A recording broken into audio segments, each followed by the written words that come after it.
उड़ने का शौक तो सबको होता है। मैं जब परिंदों को उड़ता देखता हूँ तो सोचता हूँ कि उन्हें कितना मजा आ रहा होगा।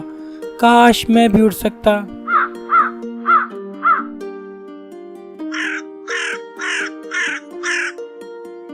प्यारे बच्चों, किसी जंगल में एक चिड़िया और उसका एक बच्चा एक दरख्त पर रहते थे। बच्चा भी बहुत ही छोटा था, इसलिए माँ को उसके खाने का ख्याल रखना पड़ता था।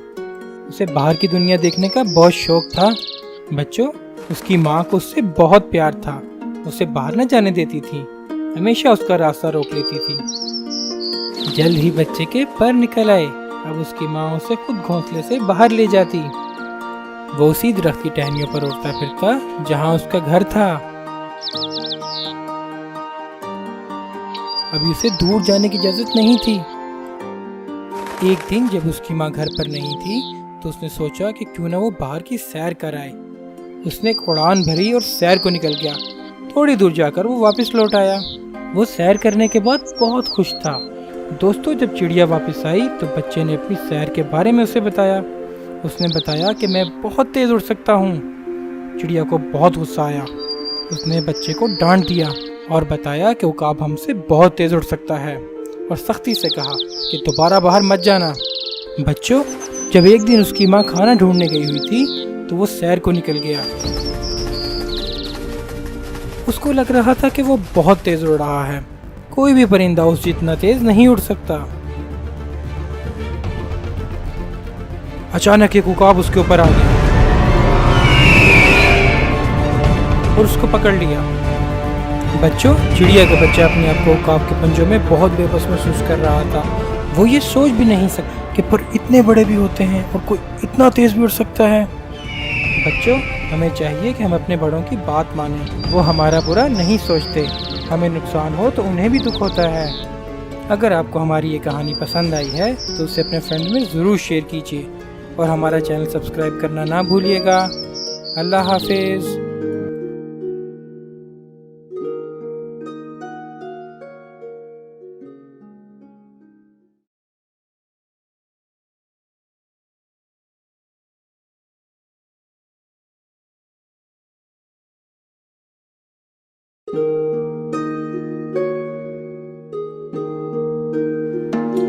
चूंटियां देखने में तो बहुत छोटी होती हैं और कमज़ोर नज़र आती हैं, लेकिन ये बहुत मेहनती होती हैं। ये हिम्मत नहीं हारती। यही वजह है कि ये मुश्किल से मुश्किल काम भी कर जाती हैं। ये रोज़ खाने की तलाश में अपने बिल से निकलती हैं और खाना लेकर घर आती हैं। बच्चों, हमारी आज की कहानी भी एक चूंटी की है जो खाने की तलाश में निकली। वो चलते हुए एक दरख्त के नीचे आई। उसने वहाँ पर खाना तलाश किया पर उसे कुछ न मिला और वो आगे बढ़ गई। फिर उसे एक दरख्त नजर आया जिस पर बहुत मजे के फल लगे थे। वो दरख्त एक नदी के किनारे पर था।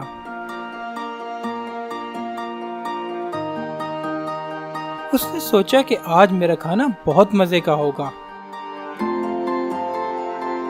जब वो एक फल के पास पहुंची तो अचानक फिसल पड़ी। वो अपने आप को संभाल ना पाई और पानी में जा गिरी। दरिया बहुत तेजी से बह रहा था। चूंटी ने बहुत हाथ पांव मारे और किनारे पर आने की कोशिश की, पर वो कामयाब ना हो सकी। बच्चों, करीब ही एक दरख्त पर एक फाख्ता बैठी थी। जब उसने चूंटी को डूबते देखा तो उसकी मदद करने का सोचा। उसने फौरन दरख्त से एक पत्ता तोड़ लिया। बच्चों, फाख्ता तेजी से दरिया के ऊपर उड़ती हुई वहां पहुंची जहां पर चूंटी डूब रही थी। चूंटी के पास पहुंचकर उसने फौरन पत्ता दरिया में गिरा दिया। जब वो पत्ता चूंटी के पास आया तो वो उस पर फौरन सवार हो गई।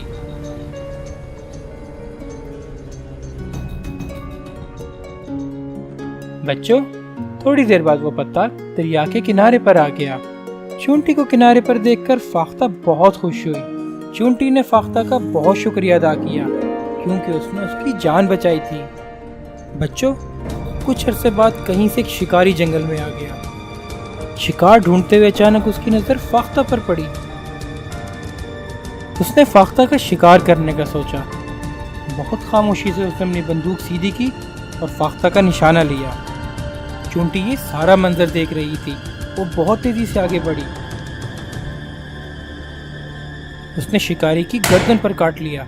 बच्चों, चूंटी के काटने से शिकारी का निशाना गलत हो गया और फाख्ता आवाज सुनकर उड़ गई। शिकारी हाथ मलता रह गया। अब की बार फाख्ता ने चूंटी का शुक्रिया अदा किया क्योंकि उसने फाख्ता की जान बचाई थी। बच्चों, अगर आज हम किसी को फायदा पहुंचाएं तो हो सकता है कि कल वो हमारे किसी काम आ जाए।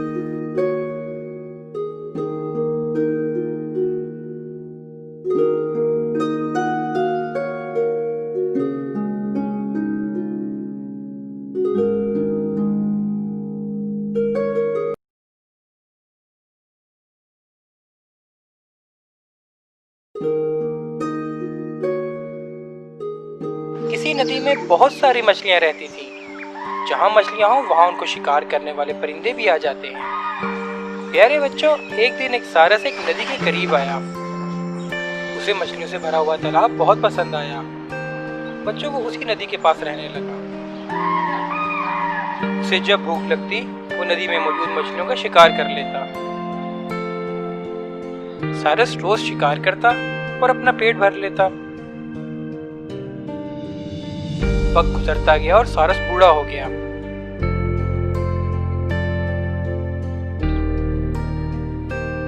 बच्चों, अब सारस में वो फुर्ती ना रही थी।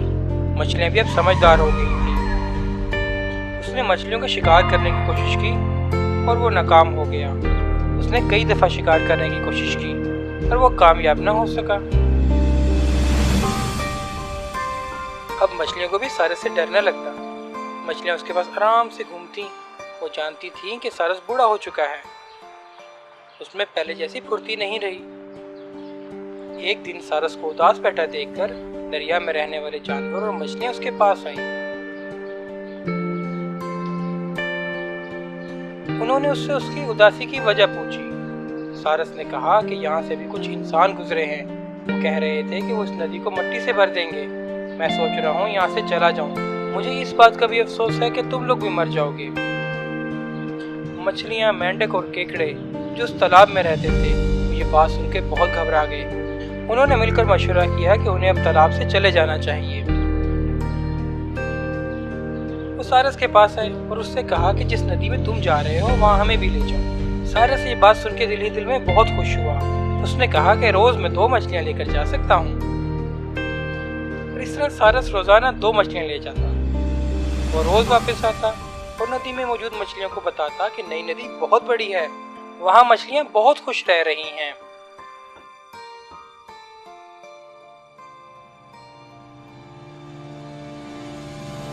प्यारे बच्चों, एक दिन एक केकड़े की बारी आई।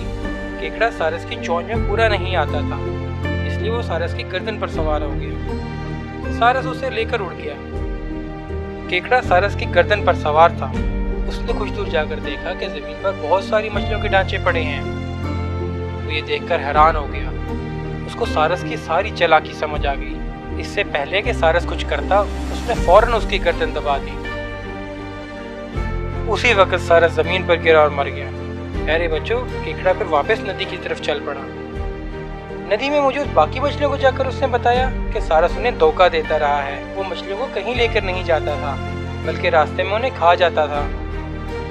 प्यारे बच्चों, धोखा देने वाला आदमी एक वक्त तक ही धोखा दे सकता है। जब वो वक्त पूरा हो जाता है तो उसे अपने धोखे की सजा जरूर मिलती है।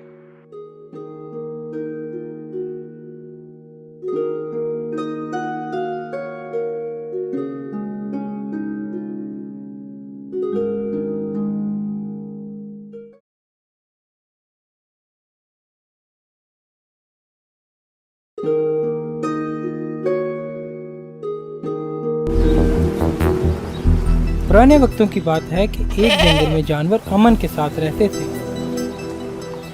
जंगल में एक नदी भी थी। तमाम जानवर इससे पानी पीते थे। एक पुरसुकून जंगल था। हर एक को पेट भरकर खाने को मिल जाता, इसलिए कोई किसी को तंग न करता। बच्चों, एक दिन यूं हुआ कि जंगल में खतरनाक बीमारी फैल गई। जो भी नदी का पानी पीता बीमार हो जाता। बच्चों, गाय को इस बात की खबर न थी। वो पानी पीने गई। पानी पीते ही वो बीमार हो गई। सब जानवर इस बीमारी की वजह से बहुत परेशान थे। वो इसका इलाज पूछने के लिए शेर के पास आए। जब उन्होंने ये देखा कि जंगल का बादशाह तो पहले ही बीमार है, उन्हें बहुत अफसोस हुआ। शेर ने कहा, मुझे इस बीमारी का इलाज नहीं मालूम, क्या कोई इसका इलाज बता सकता है? उल्लू ने कहा, मैं इसका इलाज जानता हूँ, लेकिन मैं अंधा हूँ, इलाज के लिए जंगल में फूल ढूंढने नहीं जा सकता।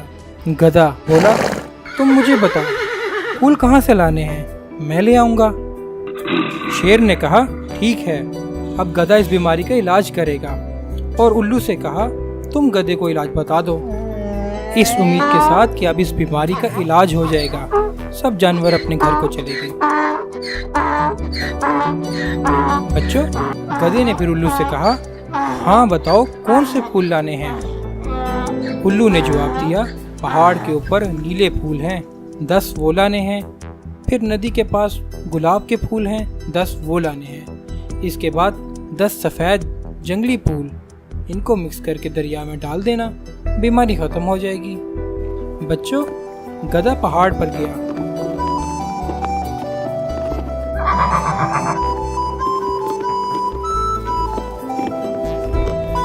उसने वहां से 10 नीले फूल तोड़े, उनको अपने थैले में डाल दिया।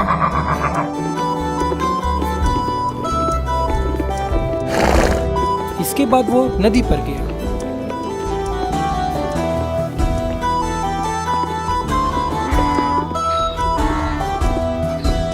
उसने वहां से गुलाब के फूल तोड़े।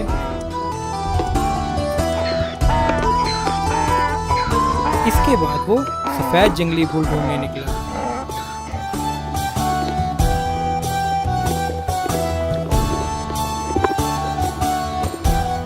यहाँ उसने बहुत बड़ी गलती कर दी।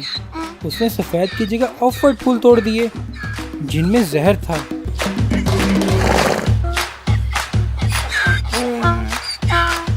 बच्चों, गधे ने इन सारे फूलों को पीसा और फिर अच्छी तरह से मिक्स कर दिया और फिर उनको नदी में मिला दिया। इसके बाद वो हर जानवर के पास गया। उसने बताया कि उसने बीमारी खत्म करने वाली दवा नदी में डाल दी है, अब सब ठीक हो जाएंगे। बच्चों, फिर जानवर नदी में पानी पीने के लिए आने लगे।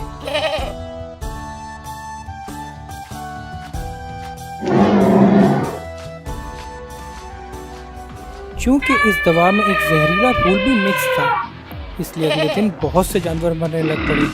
बच्चों, गधा बीमार नहीं था और उसने वो पानी भी नहीं पिया था। उसे जब पता चला तो वो बहुत डर गया। उसने फौरन दौड़ लगा दी।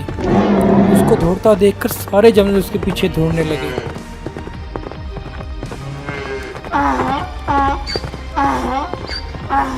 शेर ने उसको पकड़ लिया और इस गलती पर उसको मार डाला। बच्चों, ना तजर्बाकारी और जल्दबाजी आपको नुकसान पहुंचाती है, इसलिए अगर आप बीमार हैं तो इलाज उसी से करवाएं जो बीमारी का माहिर हो।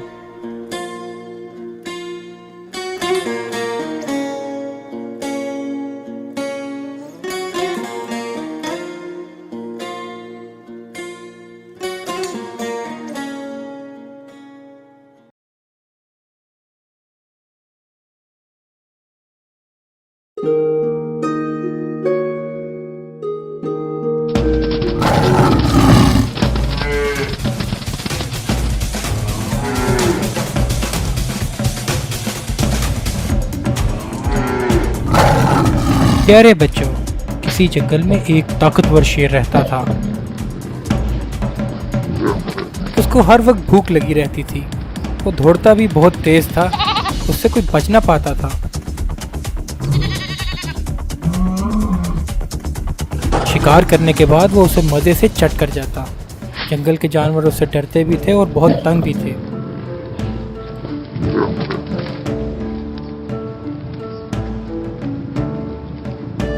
बच्चों, वक्त गुजरता गया और शेर भी शिकार करता रहा, यहाँ तक कि वो बूढ़ा हो गया। उसके बाल जो कभी काले थे अब सफेद होने लगे। उसका जिस्म भी कमजोर पड़ने लगा। पहले वाली बात अब शेर में ना रही थी, उसकी रफ्तार भी कम पड़ने लगी थी। उसने गाय को पकड़ने की कोशिश की, लेकिन वो उससे भाग गई। कई दिन तक शिकार हाथ न आने की वजह से शेर का भूख से बुरा हाल था। उसने एक दिन एक रीछ और कुत्ते को बुलाया और उनकी मदद लेने का सोचा। वो दोनों खुशी खुशी मान गए और ये सोचकर बहुत खुश हुए कि उनको अब खाना जरूर मिलेगा।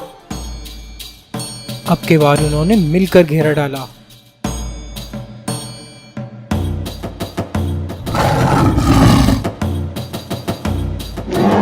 और कामयाबी से गाय को मार डाला। बच्चों, शेर बूढ़ा होने के बावजूद बहुत तेज था। उसने गाय के 3 हिस्से किए। जैसे ही कुत्ता और रीछ अपने अपने हिस्से की तरफ बढ़े, शेर ने उन्हें रोक दिया और कहा कि मैं हिस्सा दूंगा। बच्चों, शेर ने बड़ी चालाकी से कहा, पहला हिस्सा तो मेरा क्योंकि मैंने शिकार किया, दूसरा हिस्सा भी मेरा क्योंकि मैं जंगल का बादशाह हूँ, और रही तीसरे हिस्से की बात तो जिसमें है हिम्मत वो इसे उठा ले। बच्चों, शेर की ये बात सुनकर दोनों बहुत डर गए। किसी में हिम्मत ना हुई उसे उठाने की और वो भूखे ही वहां से भाग गए। बच्चों, इस कहानी से हमें ये पता चलता है कि मतलबी लोग अपना वादा पूरा नहीं करते और मतलब निकल जाने के बाद अपने वादे से मुकर जाते हैं। बच्चों, अगर आपको हमारी ये कहानी पसंद आई है तो इसको अपने फ्रेंड्स में ज़रूर शेयर कीजिए और हमारा चैनल सब्सक्राइब करना ना भूलिएगा। अल्लाह हाफिज़।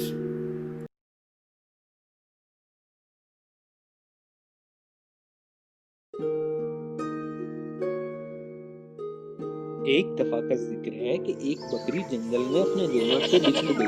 शाम हो रही थी और रफ्ता रफ्ता रात की स्याही फैल रही थी, इसलिए इसने रात जंगल में ही गुजारने का फैसला किया। थोड़ी दूर जाकर इसे गार नजर आई जो कि एक पहाड़ी के पास थी। बकरी को रात गुजारने के लिए ये गार बहुत पसंद आई। वो गार के अंदर चली गई और एक कोने में जाकर बैठ गई। इत्तेफाक से उस गार के एक कोने में एक खूंखार शेर भी रहता था जो उस वक्त गार के अंदर ही था। शेर को देखकर बकरी बुरी तरह डरी।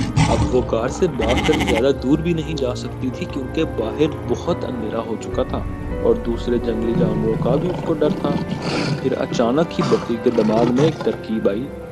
उसने अपनी गर्दन अकड़ा ली और शेर की आंखों में आंखें डालकर उसे घूरने लगी। शेर ने यह सब देखा तो उसे अपनी आंखों पर यकीन न आया। आज तक किसी जानवर को गार में आने की हिम्मत ना हुई थी। शेर ने गरज कर कहा, तुम कौन हो और मेरे गार में क्यों आई हो? बकरी भी अकड़ कर बोली, मैं बकरियों की मलका हूँ। मैंने कसम खाई है कि 100 चीते, 50 हाथी और 25 जिंदा शेर चबाऊंगी। अब तक 100 चीते और 50 हाथी तो चबा चुकी हूँ, अब सिर्फ 10 शेरों की तलाश है। यह सुनकर शेर गार से भाग गया। उसे भागते भागते जंगल में गीदड़ मिला। गीदड़ ने शेर को यूं भागते देखा तो पूछा, ऐ जंगल के बादशाह, आप इतनी तेजी से किधर भागे जा रहे हैं, क्या मसला है? शेर ने सारी बात गीदड़ को बताई। गीदड़ शेर की बात सुनकर बहुत हंसा और बोला, अरे बादशाह सलामत, उस बकरी ने जरूर आपसे मजाक किया होगा। भला एक बकरी ऐसा कैसे कर सकती है? उसने तो अपनी जान बचाने के लिए ये सब आपको बताया है। आए वापस गार में चलते हैं, आज तो बैठे बिठाए इतनी बड़ी दावत मिली है हमें। इस तरह शेर और गीदड़ वापस गार में आ गए। जब बकरी ने दोनों को आते देखा तो पहले तो वो थोड़ा घबराई, लेकिन फिर हिम्मत करके बोली, अरे नामाकूल गुलाम, हमने तुझसे 10 शेर लाने को कहा था और तुम एक ही लेकर वापस आ गए हो। शेर ने जब ये सुना तो एक ही बार में गीदड़ के 2 टुकड़े कर दिए और वहां से भाग गया। इस तरह बकरी ने अपनी अक्लमंदी से अपनी जान बचा ली।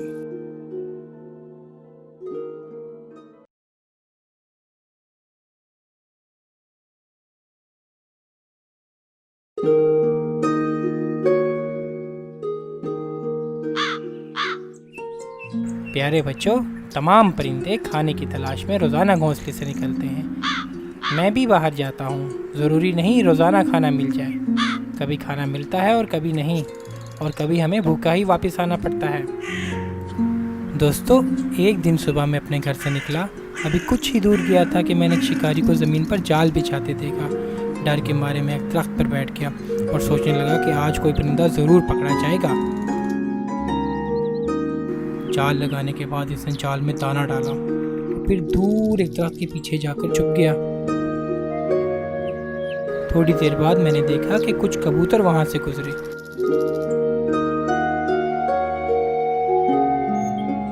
वो शायद खाने की तलाश में थे।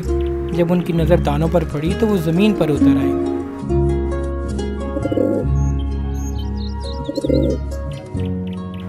उन्होंने शायद जाल को नहीं देखा था और वो बड़े मज़े से बाजरा खाने लगे।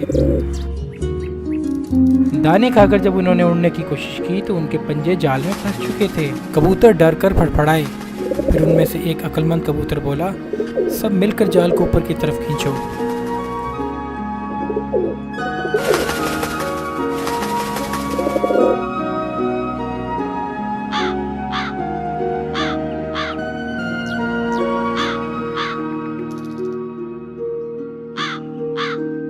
कुछ दूर जाने के बाद वो एक जगह पर नीचे उतर आए। वहाँ एक चूहा बैठा था।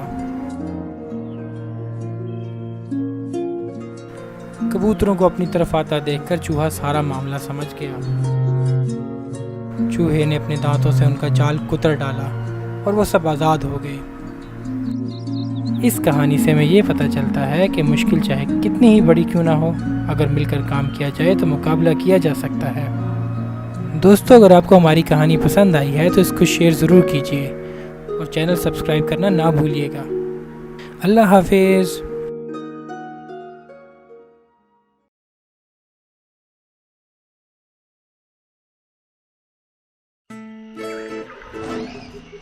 प्यारे बच्चों, आज मैं आपको 5 बैल की कहानी सुनाऊंगी।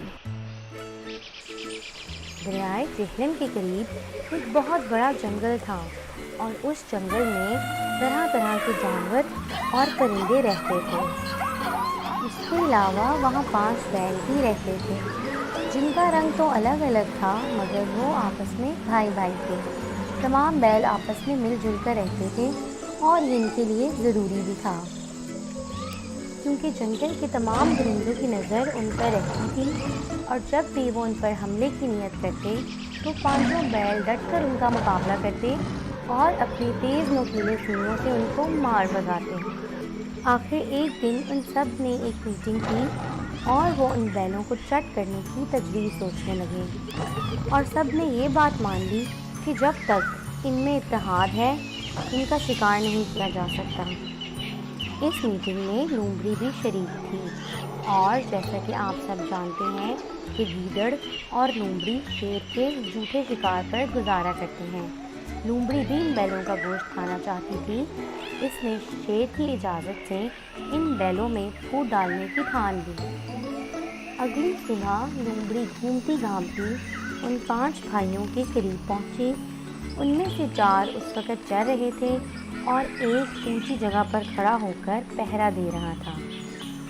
लूमड़ी को आता देख वो उसकी तरफ मुड़ा। इसे देखकर लूमड़ी ज़मीन पर लौटने लगी और बोली, ऐ जंगल के बहादुर, मैं तुम्हारी दोस्त हूँ, गलत ना समझो, मैं इससे पहले कभी तुम्हारे पास नहीं आई। मैं तुम्हारे भले की बात तुम्हें बताने आई हूँ। इस पर वो बैल नरम पड़ गया और लूमड़ी के पास आ गया। लूमड़ी ने उसे बताया कि कल पानी पीते हुए सफ़ेद बैल लाल बैल से तुम्हारी स्याह और भूरे बैल की शिकायत कर रहा था कि तुम इनके हिस्से की घास खा जाते हो। गर्ज लूमड़ी ने अपनी तरफ से खूब झूठी सच्ची बातें की। नादान बैल इसकी बातों में आ गया और रात को चारों से लड़कर दूसरी वादी में सोने चला गया।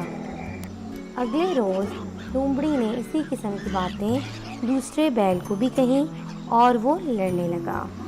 आखिर इनमें से एक ने कहा कि अलग होने से पहले हमें ये देखना चाहिए कि हमारा एक भाई जो अलग हो गया था किस हाल में है। अगर वो खुश है तो हम भी अलग हो जाएंगे। वो चारों बैल अपने भाई की तलाश में निकले और कुछ दूर जाकर उन्हें उसकी कटी फटी खाल और नुची हुई हड्डियाँ मिली, जिन्हें लूमड़ी चबा रही थी।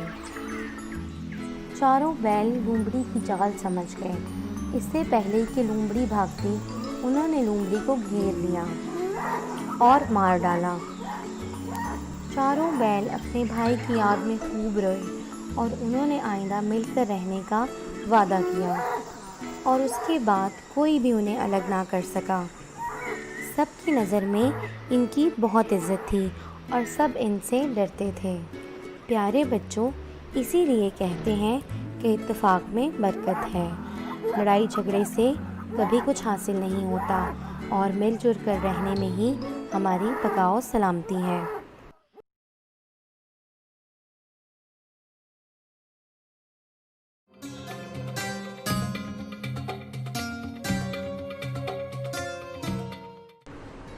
अच्छा बच्चों, ये तो मैं आपको बता चुकी हूँ कि मलका सबा का तख्त हज़रत सुलेमान के पास आ चुका था। जाहिर है कि इस बारे में मलका सबा कुछ नहीं जानती थी कि इनका तख्त हज़रत सुलेमान के पास पहुँच चुका है। ये तख्त तो उस वक्त उठाया गया था जब मलका सबा हज़रत सुलेमान से मिलने रवाना हो चुकी थी।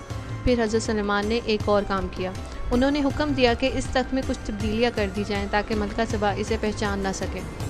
दादो, हज़रत सुलेमान ने हुक्म क्यों दिया? वो क्या चाहते थे इससे? असल में वो मलका पर अपनी ताकत का रोब भी डालना चाहते थे और इन्हें आजमाना भी चाहते थे। तो दादो, तो क्या मलका सबा पर इसका रोब पड़ा? बिल्कुल आई तो वो और भी हैरान हुई। असल में वो समझती थी कि इनका महल और मुल्क बहुत ज़बरदस्त है और इनसे शानदार और बड़ा महल किसी हुक्मरान का हो ही नहीं सकता। लेकिन यहाँ देखकर इन्हें यूँ लगा कि इनका और हज़रत सुलेमान का कोई मुकाबला नहीं और एक मौका पर तो वो बहुत शर्मिंदा होकर रह गई। वो कैसे दादो? हुआ ये कि हज़रत सुलेमान इन्हें अपने एक ख़ास हॉल नुमा कमरे में लेकर गए। ये बहुत ही खूबसूरत जगह थी। इसका फ़र्श शीशे का बना हुआ था और नीचे पानी बह रहा था, मगर देखने वाले को यूँ लगता था कि फ़र्श पर पानी है या फ़र्श ही पानी पर बनाया गया है। मलका सबा जब हॉल में दाखिल होने लगी तो वो भी ये समझी कि वो पानी वाले फ़र्श में पाँव रखने लगी हैं। और अब बताओ, अगर तुम किसी पानी वाली जगह में दाखिल होने लगोगी तो क्या करोगी? मैं अपने कपड़े संभालूंगी कि कहीं गीले ना हो जाएं। और जूते भी उतारूंगा कि वो गीले ना हो जाएं। बिल्कुल ठीक। और मलका सबा ने भी ऐसा ही किया, मगर उन्होंने अभी अपनी पोशाक ही हाथ से ऊंची की थी कि हज़रत सुलेमान ने इन्हें बताया कि फ़र्श शीशे का है, पानी इसके ऊपर नहीं नीचे है। अब तो मलका सबा बहुत शर्मिंदा हुई होंगी। ऐसी हरकत तो वही कर सकता है जिसको पता ही ना हो कि शीशे का भी फ़र्श हो सकता है। ऐसा ही हुआ। तब उन्होंने हज़रत सुलेमान की बढ़तरी और इनके मुकाबले में अपना कमतर होना साफ साफ लफ्ज़ों में माना और कहा कि वो अपने आप को हज़रत सुलेमान के अल्लाह के हवाले करती हैं। अब वो वही करेंगी जो हज़रत सुलेमान इनसे कहेंगे। असल में बच्चों, ये तो हज़रत सुलेमान ने इन पर कोई ख़ास रोब नहीं डाला, वरना अगर वो ये जान लेती कि हज़रत सुलेमान तो चूटियों की आवाज़ भी सुन लेते हैं और जान लेते हैं कि इसने क्या कहा है, तो ना जाने हैरत के मारे इनका क्या हाल होता। वो चींटी की आवाज़ भी सुन लेते थे और समझ भी जाते थे।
उन्होंने ज़रूर अल्लाह के हुक्म के मुताबिक अपने अच्छे हुक्मरानों की तरह अपने लोगों की खिदमत की होगी।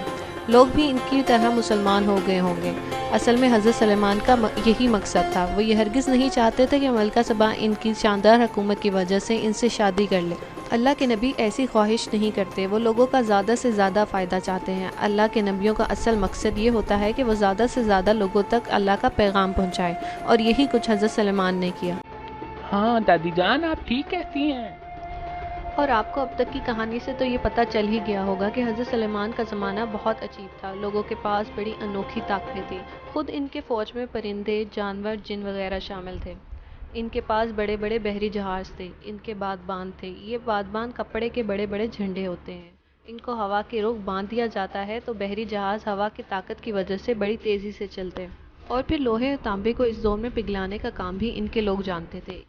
इस वजह से इनकी फ़ौज बहुत ताकतवर थी, और उन्होंने इस जोन में बड़ी बड़ी ऐसी चीज़ें बना रखी थी जो दूसरे आम लोग तो एक तरफ बड़े बड़े बादशाहों के पास भी नहीं थी। और ख़ास बात यह है कि हज़रत सलेमान जिनों से भी काम लेते थे। उन्होंने कई मुजरिम जिनों को सज़ा देने के ये तरीका रखा था कि वो इनसे बड़े बड़े भारी काम लेते थे, बड़ी बड़ी इमारतें बनवाते थे। फ़लस्तीन में उन्होंने एक बड़ी मस्जिद बनवाई, इसे बैतुल मुक़द्दस कहते हैं। इसकी तरफ मुँह करके लोग नमाज़ पढ़ते थे। जैसे हम मक्का में बैतुल्ला यानी खाना काबा की तरफ मुंह करके नमाज पढ़ते हैं। हाँ, आपको याद होगा कि हज़रत इब्राहीम की कहानी में मैंने आपको बताया था। हाँ दादो, मुझे याद है आपने बताया था कि दुनिया की सबसे पहली मस्जिद यही खाना काबा थी। लेकिन दादो, इसका मतलब है कि इस वक्त जब हज़रत सुलेमान ने ये मस्जिद बनाई तो खाना काबा नहीं रहा था। शाबाश, बहुत अच्छी बात पूछी। बिल्कुल यही हुआ। इस वक्त हज़रत इब्राहीम की बनाई हुई मस्जिद यानी बैतुल्ला वीरान था। अगर लोग वहाँ आते भी तो एक अल्लाह की इबादत नहीं करते, वो बुतों की पूजा करते थे। इसलिए एक अल्लाह की इबादत के लिए हज़रत सलेमान ने ये मस्जिद यानी बैतुल मुक़द्दस बनवाई, और इसकी तामीर में जिनों से भी काम लिया। इतने बड़े बड़े पत्थर लगाए कि आम इंसान इन्हें उठा नहीं सकता। लेकिन अभी ये मस्जिद मुकम्मल नहीं हुई थी कि हज़रत सलेमान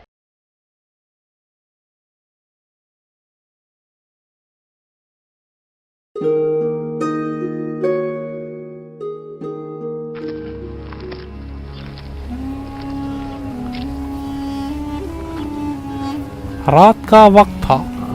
हमारा काफिला ईरान से हिंदुस्तान सामान बेचने जा रहा था।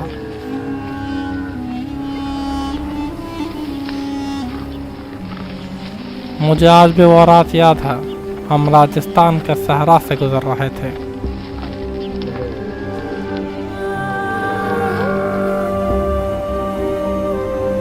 चांद की रोशनी सहरा के खुले मैदान को पुरलुत्फ बना देती है। यही वजह है कि सहरा में सफ़र करने वाले काफिले दिन में तो आराम करते हैं, पर सूरज ढलने के बाद शाम में अपने सफ़र का आगाज़ कर देते हैं। हाकिम अली हमारे काफिले का लीडर था।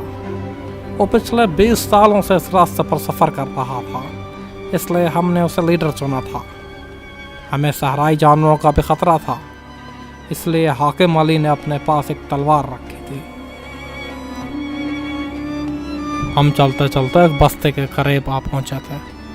इशा का वक्त हो चला था। हाकिम अली ने ऐलान किया था कि हम नमाज वहीं पढ़ेंगे।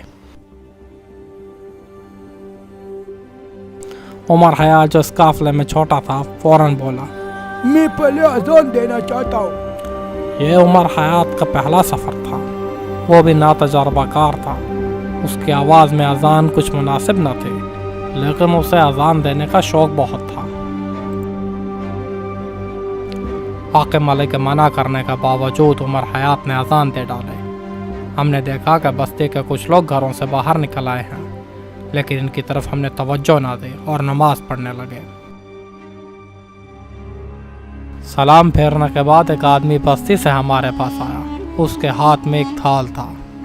देखने में वो हिंदू मालूम होता था। कहाँ है वो शख्स जिसने अजान दी है? मैं उससे मिलना चाहता हूँ। क्या हुआ, मुझे बताओ। मेरी बेटी मुसलमान होना चाहती थी, पर उसकी अजान की आवाज़ सुन के उसने अपना इरादा तब्दील कर दिया। मैं उससे बहुत खुश हूँ। उसकी ये बात मेरे दिल को लगी थी। वो उमर हयात को हलवा पकड़ा कर चलता बना। किसी ने सच ही कहा है, हर काम हर एक के बस की बात नहीं। अगर ना तजर्बाकारी से कोई भी काम किया जाए तो काम बिगड़ जाता है और इसका असर उल्टा निकलता है।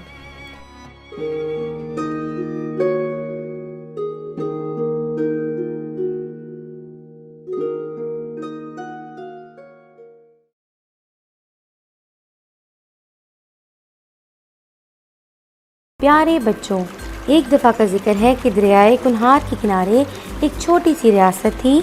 इसका राजा अपनी रियाया का बहुत ख्याल रखता था। राजा को घोड़े पालने का बड़ा शौक था। वो अच्छी किस्म के घोड़े बड़ी बड़ी रकम देकर ख़रीदता और फिर इन्हें अपने अस्तबल में बड़े चाव से रखता। एक दिन कुछ लोग उसके पास एक सफ़ेद रंग का नहायत खूबसूरत और सेहतमंद घोड़ा लेकर आए। राजा को वो घोड़ा बहुत पसंद आया। उसने उसके दाम पूछे तो उन्होंने उसकी कीमत 1 लाख रुपए बताई। राजा ने फौरी रकम अदा करने का हुक्म दिया। पुराने ज़माने में 1 लाख रुपए बहुत बड़ी रकम होती थी। घोड़े को अस्तबल में बांध दिया गया। उसके सामने किस्म किस्म की ताज़ा घास और उम्दा चारा रख दिया गया, लेकिन घोड़े ने किसी को मुंह न लगाया। इसी तरह 2-3 दिन गुजर गए।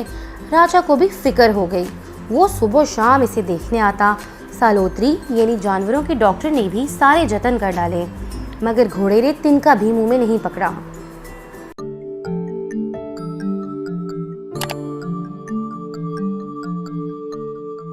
उस अस्तबल में एक कौवा सुबह शाम पाबंदी से आकर अपना पेट भर जाता था। एक दिन इसने उस घोड़े से घास दाना ना खाने की वजह पूछी तो घोड़े ने बताया कि इसे दरिया के पार के जंगल से पकड़ कर लाया गया है। जंगल में इसके अंधे माँ बाप रहते हैं, वही इनका सहारा था। कौवा जिस दरख्त पर रहता था उसी दरख्त पर एक बंदर भी बसेरा करता था। बंदर से कौवे ने सारा किस्सा बयान किया तो उसने अगली सुबह कौवे के साथ चलकर घोड़े की रस्सियाँ खोलने का वादा किया और अगली सुबह दोनों अस्तबल पहुँच गए। बंदर ने घोड़े से हमदर्दी करते हुए कहा कि वो आज रात को आकर सारी रस्सियाँ और दरवाजे खोल देगा, इसी तरह घोड़े को भाग निकलने का मौका मिल जाएगा। लेकिन घोड़े ने कहा कि वो इस तरह नहीं भागेगा क्योंकि राजा ने इसके दाम अदा किए हैं। जब तक 1 लाख रुपए का बंदोबस्त नहीं हो जाता वो यहाँ से हिलेगा भी नहीं। वो राजा को धोखा नहीं देगा। घोड़े की ये बात सुनकर बंदर हैरान रह गया और इसके दिल में घोड़े की इज़्ज़त का जज्बा पैदा हुआ। उसने घोड़े से वादा कर लिया कि 1 लाख रुपए लेकर आएगा और ये कहकर बंदर गायब हो गया। बंदर वहाँ से निकलकर राजा के महल पहुँचा और एक छत पर बैठ गया। इतने में रानी अपने कमरे से निकली। वो नहाने जा रही थी। इसने अपना सबसे कीमती और खूबसूरत हार निकालकर एक मेज़ की दराज में रख दिया और हमाम चली गई। बंदर ने कुछ सोचकर वो हार चुपके से उठाया और अपने गले में पहन लिया और फिर छत पर आकर बैठ गया। रानी नहाकर निकली और हार को गायब पाकर सख्त परेशान हो गई। सारा महल छान मारा मगर हार नहीं मिला। रानी को वो हार बहुत पसंद था। उसने रोना धोना शुरू कर दिया और बात राजा तक पहुंच गई। राजा ने रानी को समझाने की कोशिश की मगर वो ना मानी। आखिरकार राजा ने ऐलान कर दिया कि जो कोई भी रानी का हार लेकर आएगा उसे 1 लाख रुपए का इनाम दिया जाएगा। बंदर ने जब ये ऐलान सुना तो वो महल की छत से कूदकर सहन में आ गया। हार उसने अपने गले में पहन रखा था। राजा के सिपाहियों ने जब बंदर को तीर से मारना चाहा तो वो वहाँ से भाग निकला। राजा भी ये तमाशा देख रहा था। उसने सिपाहियों को मना करते हुए 1 लाख रुपए की थैली मंगवाई और छत पर रखवा दी। बंदर छुपकर ये सब देख रहा था।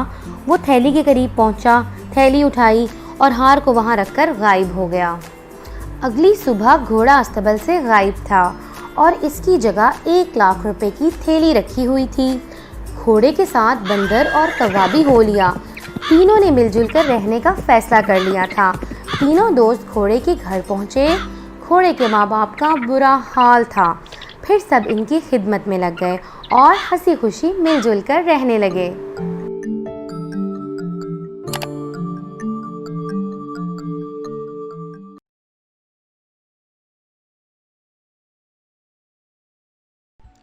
एक दफ़ा का जिक्र है, एक गांव में एक प्यारी सी नीली चिड़िया रहती थी।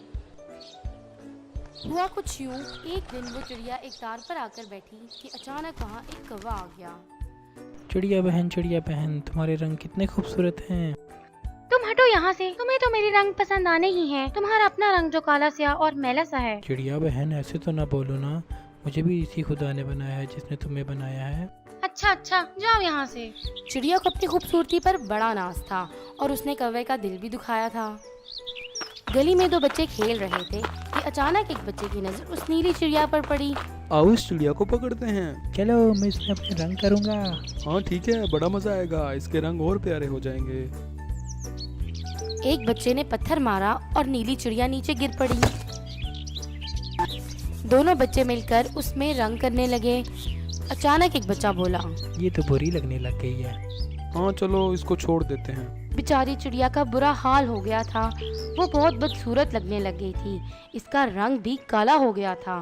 वो इसी गम में उड़कर अपने घर गई और फिर जब इसकी माँ ने उसे देखा तो वो बोली, अरे तुम कौन हो? अम्मी, मैं आपकी बेटी नीली चिड़िया। तुम मेरी बेटी नहीं हो, तुम तो कोई बहुत ही गंदी सी चिड़िया हो। मेरी बेटी तो बड़ी प्यारी है। चलो जाओ यहाँ से। अब मैं क्या करूँ, कहाँ जाऊँ? रात बहुत हो गई है। अम्मी भी मुझे पहचान नहीं रही। या अल्लाह मेरी मदद करें, मेरा रंग वापस वैसा हो जाए। मैंने कौवे का दिल दुखाया, मुझे ऐसा नहीं करना चाहिए था। या अल्लाह मेरी मदद फरमाए। चिड़िया को बहुत दुख हुआ। उसने अल्लाह ताला से दुआ की और उसकी दुआ कबूल हो गई। अचानक वहाँ बारिश शुरू हो गई और वो चिड़िया धुलकर साफ हो गई।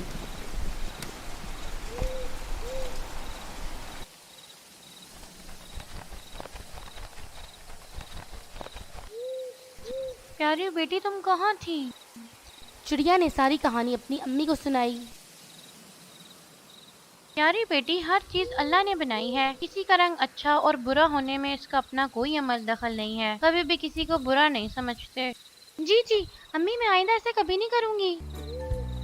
देखो बच्चों, कभी भी किसी का दिल नहीं दुखाते, वरना अल्लाह ताला नाराज हो जाते हैं और कभी न कभी इसकी सजा मिलकर रहती है।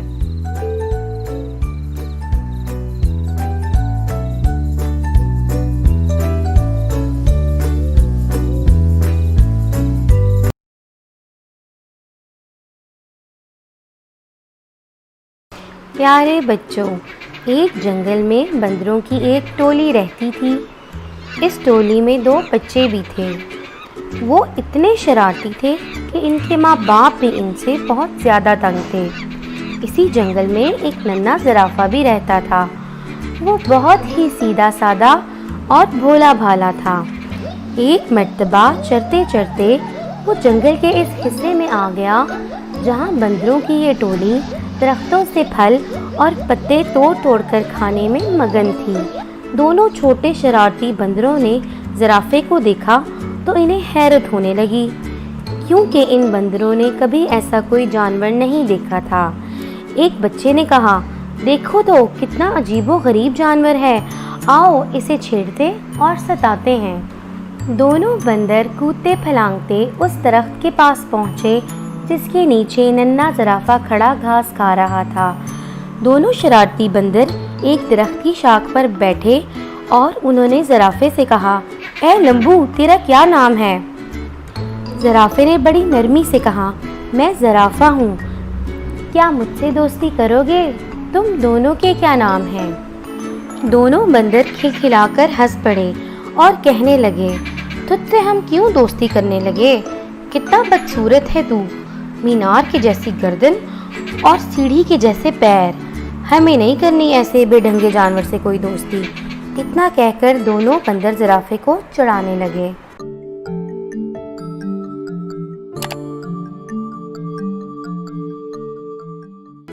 इतना ही नहीं बल्कि एक बंदर ने दरख्त से एक पका हुआ फल तोड़कर ज़राफ़े को दे मारा। फल इस बेचारे के मुंह पर लगकर फूट गया और इसका रस और गूदा ज़राफ़े के चेहरे पर फैल गया। ये देखकर दोनों बंदर कहका मारकर हंसने लगे और कूदते फलांगते जंगल में दूर भाग गए। ज़राफ़ा बेचारा शर्मिंदा होकर रह गया और मुंह लटकाए वहाँ से चला गया। एक दिन दोनों शरारती बंदरों ने ये तय किया कि वो जंगल में खूब दूर तक अकेले घूमने और सैर सपाटा करने जाएंगे, क्योंकि दोनों शरारती अपने माँ बाप की डांट डपट से बेहद तंग आ चुके थे और उनसे आज़ादी चाहते थे। सुबह सुबह जब बाकी बंदर सो रहे थे, ये दोनों शरारती बंदर चुपके से निकल पड़े। दोपहर हो चली थी। वो दोनों गर्मी से बचने के लिए एक दरख्त की हरी भरी शाख पर जाकर बैठ गए। इसी दरख्त के नीचे एक शेर आराम कर रहा था और पेड़ के आसपास एक हरा भरा मैदान था। बंदर इस सुहाने मंजर में ऐसा खोए कि उन्हें एहसास ही ना हुआ कि यहाँ एक शेर भी मौजूद है। लेकिन जब शेर ने उसके चेहरे पर बैठी हुई मक्खियों को उड़ाने के लिए उड़ाया तो बंदरों ने शेर को देख लिया। शेर को देखते ही बंदर बुरी तरह डर गए, लेकिन कुछ ही देर बाद उन्हें ये महसूस हुआ कि हम दरख्त के ऊपर महफूज हैं। चूँकि इनके अंदर शरारत कूट कूट कर भरी हुई थी, इसलिए यहाँ भी उन्हें शरारत सूझने लगी। उन दोनों शरारती बंदरों ने आंखों ही आंखों में इशारा किया और दरख्त का एक फल तोड़कर नीचे गिरा दिया। फल सीधा शेर की नाक पर गिरा। शेर को बहुत दर्द हुआ। शेर ने गुस्से से धाड़ते हुए इधर उधर देखा। जब उसने ऊपर की तरफ देखा तो इसकी नज़र बंदरों पर पड़ी। बंदर खी खी करके हंस रहे थे, लेकिन वो ज़्यादा देर तक हंस ना सके, इसलिए कि शेर आपे से बाहर हो रहा था। उसने गरजदार आवाज़ में धाड़ते हुए कहा, क्या तुम्हें मालूम नहीं, मैं इस जंगल का राजा हूँ। इसी वक्त फ़ौरन इस दरख्त से नीचे उतरो, मैं तुम दोनों को खाकर इस गुस्ताखी की सज़ा दूंगा। बंदरों को फिर हंसी आ गई। उन्हें यकीन था कि वो इस दरख्त के ऊपर महफूज हैं, शेर हम तक नहीं पहुंच सकता। शेर उनको इस तरह दोबारा हंसते हुए देखकर मज़ीद गुस्से में आग बबूला हो गया और अपने पैरों को समेटकर स्प्रिंग की तरह तेज़ी से उछला। इन दोनों शरारती बंदरों ने देखा कि शेर का जबड़ा खुला हुआ है और इसके तेज़ नुकीले दांत इनकी तरफ हैं और वो बड़ी तेज़ी से उछलते हुए बिल्कुल इनके करीब आ गया है। दोनों बंदरों के तो होश ही उड़ गए और इनकी सारी शरारत धरी की धरी रह गई और वो दोनों डर के मारे एक दूसरे से बुरी तरह लिपट गए। शेर ने छलांग तो बहुत अच्छी लगाई थी, लेकिन वो वहाँ तक नहीं पहुँच सका जहाँ पर वो दोनों बंदर बैठे हुए थे। शेर ने दोबारा बड़ी ज़बरदस्त छलांग लगाई।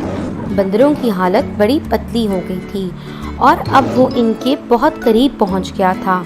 वो डर के मारे चीखने चिल्लाने लगे, लेकिन वहाँ इनकी पुकार सुनने वाला कोई भी नहीं था। वो तो अपनी टोली और अपने माँ बाप की इजाज़त के बगैर भाग कर आए थे। इस दरख्त के आसपास कोई दूसरा दरख्त भी ना था कि वो छलांग लगाकर इस पर चले जाते, और ना ही इस दरख्त पर कि जिस पे वो दोनों बैठे हुए थे ऊंचाई की तरफ कोई मजबूत शाख थी जिस पर जाकर वो बैठ सकते। यूँ समझ लें कि शरारती और नाफरमान बंदर आज बुरी तरह फंस गए थे। शेर की तेज़ धाड़ और हुर्राहट से इनके कानों के पर्दे फट रहे थे। इनका कलेजा भी कांप रहा था और दोनों की आंखों से आंसू जारी हो गए। वो इस हालत में थे कि उन्हें कुछ सुझाई नहीं दे रहा था।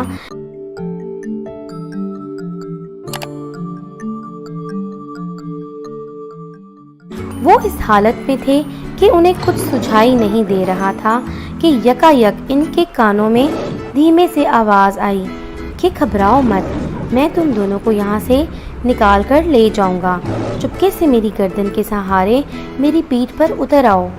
क्या देखते हैं कि इनके ठीक ऊपर दरख्त के पत्तों के दरमियान से इस ज़राफ़े ने सर निकाला हुआ था, जिसका इन भाइयों ने अभी कुछ दिन पहले खूब मजाक उड़ाया था। बंदरों ने एक दूसरे को शर्मिंदगी से देखा कि आज वही ज़राफ़ा हमारी जान बचाने के लिए तैयार है। ज़राफ़े को उस दिन की शरारतों और मजाक वगैरह का ज़रा भी ख्याल नहीं है। दोनों बंदरों ने अपनी निगाहें नीची कर लीं। ज़राफ़े ने कहा, मेरे दोस्तों जल्दी करो, अगर शेर ने मुझे देख लिया तो वो हम तीनों को खा जाएगा। बंदरों ने अब बिला झिझक इसकी गर्दन पर फिसलते हुए ज़राफ़े की पीठ पर सवार हो गए और वो उन्हें लिए हुए तेज़ रफ्तारी से वहाँ से खिसक गया। शेर को पहले तो पता नहीं चल सका कि क्या माजरा है, लेकिन जब इसने ज़राफ़े की पीठ पर सवार दोनों बंदरों को भाग निकलते हुए देखा तो इसने धाड़ते हुए इनका पीछा किया। बंदरों ने इनका पीछा करते हुए शेर को देखा तो उनकी जान निकलने लगी और वो बुरी तरह चीखने चिल्लाने लगे। शेर पूरी कुव्वत के साथ बंदरों को पकड़ने के लिए दौड़ लगा रहा था और गुर्राता जा रहा था। ज़राफ़े ने बंदरों को समझाया कि डरने की कोई बात नहीं, अब तुम दोनों बिल्कुल महफूज हो। शेर मुझे कभी नहीं पकड़ सकता। और सचमुच हुआ भी ऐसा ही कि ज़राफ़े ने शेर को बहुत पीछे छोड़ दिया। एक महफूज जगह पर पहुंचकर ज़राफ़ा रुक गया। बंदर छलांग लगाकर इसकी पीठ से नीचे उतर गए। तब ज़राफ़े ने इन दोनों से कहा, उस दिन तुम दोनों ने मेरी लंबी गर्दन और मेरी टांगों का बहुत मजाक उड़ाया था। आज देख लिया ना कि उन्हीं की वजह से तुम लोगों की जान बच सकी है। लंबी गर्दन की वजह से ही मैं तुम दोनों को दूर से देख सका और दरख्त से तुमको उतार सका, और लंबी टांगों की वजह से तेज़ दौड़ सका। बंदर इस पर क्या कह सकते थे। दोनों ने शर्म के मारे अपनी अपनी गर्दनें झुका लीं और खामोश रहे। उनकी ये हालत, खामोशी और शर्मिंदगी को देखकर ज़राफ़े ने हंसते हुए खुद कहा कि चलो छोड़ो इन बातों को, भूल जाओ पिछले किस्से को। अब आज से तो तुम मेरे दोस्त बनकर मेरे साथ रोज़ाना खेलोगे ना। ज़राफ़े की ये भलाई देखकर दोनों शरारती बंदरों को बहुत शर्मिंदगी हो रही थी। उन्हें अपनी हरकतों पर गुस्सा आने लगा कि उन्होंने इतने अच्छे और प्यारे ज़राफ़े को क्यों सताया था और इसका मजाक क्यों उड़ाया था। उन दोनों ने उसी वक्त ज़राफ़े से माफ़ी मांगी। ज़राफ़े ने कहा, दोस्तों, माफ़ी की कोई ज़रूरत नहीं। इतने बड़े दिल वाले ज़राफ़े की ये बातें सुनकर इन लोगों ने फ़ैसला कर लिया कि आज के बाद वो ऐसी शरारत नहीं करेंगे जिससे दूसरे का दिल दुखे और इसे नुकसान पहुँचे, और यूँ वो आपस में गहरे दोस्त बन गए। प्यारे बच्चों, किसी का भी मजाक उड़ाना या उसका दिल दुखाना निहायत बुरी बात है। हमें एक दूसरे के साथ इज़्ज़त से पेश आना चाहिए, चाहे वो बड़ा हो या छोटा।